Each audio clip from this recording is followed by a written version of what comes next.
Olá, galerinha! Tudo bom? Bom dia pra vocês! Agora a gente já tá na última redação, que coisa maravilhosa, certo? Porque foi um ano duro, né? Um ano difícil, um ano em que a gente foi fazendo uma sequência de textos muito rápida, de 15 em 15 dias, por conta da organização que acabou que teve que acontecer no final, né?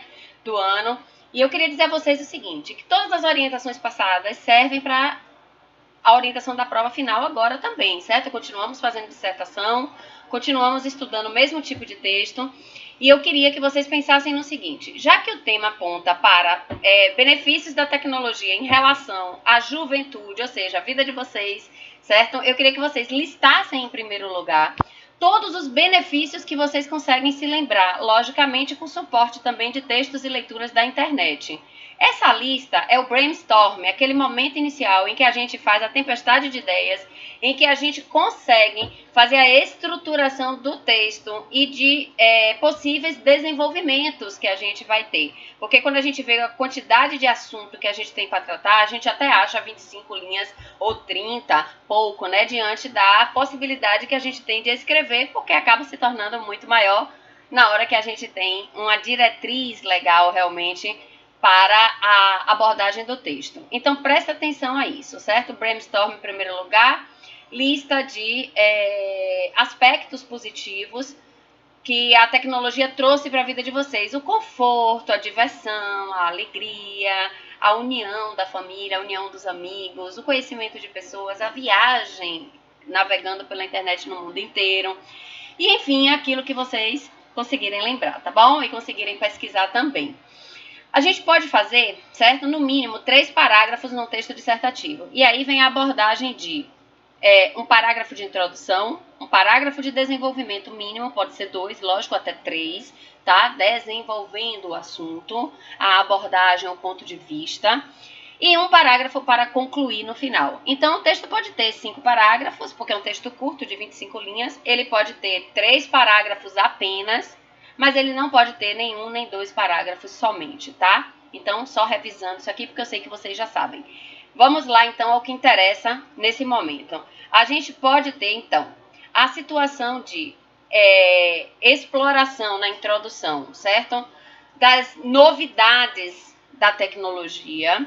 A gente pode ter uma contextualização com o mundo moderno, dizendo exatamente que no tempo da pandemia mais se evidenciou o benefício da tecnologia. A gente pode ter também uma outra abordagem, certo? Com o conceito de tecnologia, ampliando esse conceito para além dos eletrônicos, como a gente comentou na sala de aula. Então, só aqui nessa dica, mais ou menos, eu já dei 3 oportunidades de introdução de texto. Observe uma de conceituação, uma de contextualização com o momento atual, né? Uma comparação, uma inserção do tema na atualidade. E a outra possibilidade envolve exatamente, certo? A exploração das possibilidades tecnológicas para a vida atual. Você pode também começar com essa abordagem introdutória. No desenvolvimento, eu até comentei em sala de aula que alguns alunos podem fazer um cotejo. O que é cotejo? É uma comparação entre a necessidade de equilibrar os benefícios da tecnologia com alguns malefícios que ela também traz, tá? Mas o foco do texto não é malefício da tecnologia, ao contrário, é a coisa boa, é a coisa genial, é aquilo que foi muito bom, certo? Através dos textos que vocês forem lendo, né? E subsidiando e fundamentando, ajudando vocês a pensar sobre o tema. E também através da experiência própria, né? Porque todo mundo sabe dentro de casa os benefícios que a tecnologia trouxe. E eu gosto de lembrar a vocês que quando a gente fala em tecnologia, a gente pensa muito em eletrônicos, mas a gente não pode se esquecer que um copo é tecnologia, né? Então alguém precisa aprender a trabalhar areia para ela virar vidro, certo? Esquentá-la, né? Que aqueles cristais minúsculos de areia acabem virando vidro e acabem virando até cristal, né? Em processos diferenciados. A gente tem também, por exemplo, uma tecnologia eletrônica, né, que é o óbvio, mas a gente pensa também que durante muito tempo na história da humanidade a gente não teve a tecnologia do livro, por exemplo. Então, o livro se mostra, depois da invenção da imprensa, né, por Gutenberg, uma tecnologia contemporânea, não dos dias atuais, mas dos séculos passados. E trouxe pra gente o que? A possibilidade de o conhecimento. Por exemplo, ó, de toda a história da humanidade, a história das cavernas ao terceiro milênio, certo? Está aqui, ó, agregada num exemplar que pode ser carregado por qualquer ser humano para qualquer lugar do mundo.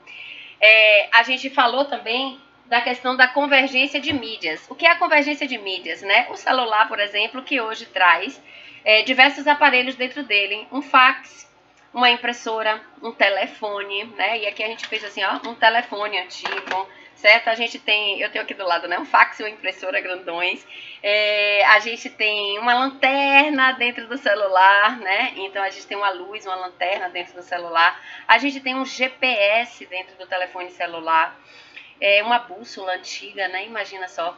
A gente tem a possibilidade de navegar pela rede mundial de informação, como se todas as bibliotecas do mundo estivessem aqui dentro. A gente tem a vida dos outros, certas fofocas, as histórias. A gente tem a possibilidade de olhar álbuns de fotografia. Olha, eu tenho aqui na minha casa mais ou menos 6 espaços daquele ali de álbuns de fotografia antigos meus, da minha vida, do tempo que a gente imprimia foto ainda.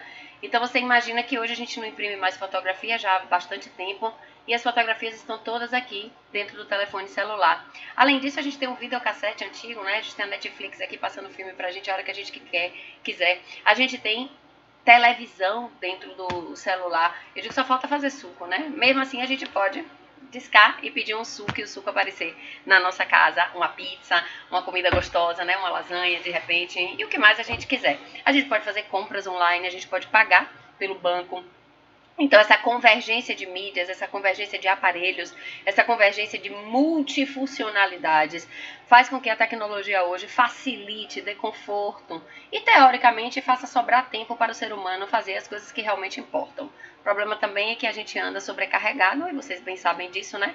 De tarefas e afazeres nessa tal da convergência que acabaram meio que destruindo o nosso tempo livre, porque a gente tem que estar conectado o tempo inteiro e a gente tem que estar antenado o tempo inteiro e a gente acaba fazendo também o trabalho de outras pessoas, porque a gente tem teoricamente as ferramentas, né, para elaborar todos os trabalhos possíveis. A gente tem galerias de arte, a gente tem museus, enfim, né? Vocês sabem que um milhão de coisas aqui, eu não conseguiria nem citar tudo que a tecnologia consegue oferecer. Então vocês podem falar em conforto, vocês podem falar em... caiu aqui, meu Deus, um livro, mas bora lá, uma prateleirinha pequena com livros. A gente pode falar em conforto, a gente pode falar em tecnologia, a gente pode falar em diversão, videogames, a gente pode falar em diversão, fazer amigos, em diversão, conversar com os amigos, diversão, ver a vida dos amigos, acompanhar, né, o que acontece com as pessoas, conversar, bater papo no WhatsApp, dar risada com os memes, enfim, né, uma série de atividades muito legais, muito bacanas, que nos envolve, nos diverte, nos alenta, nos dá conforto, nos tira da solidão. A gente pode ler os textos legais, a gente pode acessar jornais, enfim. Como eu disse, são realmente centenas, milhares de oportunidades. Ao lado negativo, não vou enfatizar nesse lado negativo, porque a ideia é que o último texto fale de algo muito bacana e de algo muito bom para a vida de vocês, tá certo? A conclusão, que muita gente tem medo, muita gente não sabe como fazer, muita gente me pergunta, me ajuda. Então, na conclusão, a gente precisa sempre ter em mente de que a gente deve fechar o texto. Então, como é que a gente fecha o texto? Primeiro, a gente dá uma reafirmada no tema com outras palavras. Então, você vai concluir, sim, que a tecnologia facilitou, melhorou, deu conforto, alegrou, diversificou a vida humana. Ok, pronto, tudo bem até aí. Se é um problema que é apresentado, certo? A gente vai propor uma solução para o problema. Esse não é um tipo de texto que tem um problema, porque está falando dos benefícios da tecnologia. Mas se você optou por abordar um problema, que seria o problema também da falta de tempo, do excesso de atividades, da convergência que cansa também, porque cansa as vistas, cansa o nosso corpo sentado o dia inteiro, como a gente percebeu, né, na aula online. Cansa o foco, a atenção, a atividade cerebral, porque também é muito cansativa essa atividade intelectual, não é só atividade braçal, né? Por outro lado, faz a gente perder a questão da atividade física, né? Porque a gente fica muito tempo ligado nos eletrônicos, só para falar dos eletrônicos, tá? No caso aqui. Então, você poderia apresentar uma abordagem na conclusão que levasse a um equilíbrio, certo? Dos usos e que o ser humano voltasse a se lembrar do que realmente importa, como os textos motivadores falam, que são as pessoas, que são os afetos, que é a vida em si, né, tal qual ela pode ser. E a gente também pode trazer uma proposta, né, de que a própria pessoa, o próprio jovem, consiga ter acesso a outras formas de diversão, a outras formas de entretenimento, a outras formas de lazer, de cultura e de acesso à educação, para que ele não fique o tempo inteiro centrado na tecnologia. Bom, aqui são dicas gerais, certo? Eu desejo a vocês uma excelente redação. Sinto muito por a gente não ter ficado junto o ano inteiro. A gente está saindo do sexto ano e eu morrendo de saudade de vocês. Realmente, verdadeiramente, gostando muito dessa turma de sexto ano, sabe? Muito mesmo. Eu digo assim, vocês me encantaram, vocês me conquistaram. E eu queria dizer isso para vocês aqui nessa nossa quase última aula. A gente ainda tem aula, né, para terminar o ano, mas a gente já está fazendo a última prova da gente. Um beijo para todos, certo? E uma excelente prova.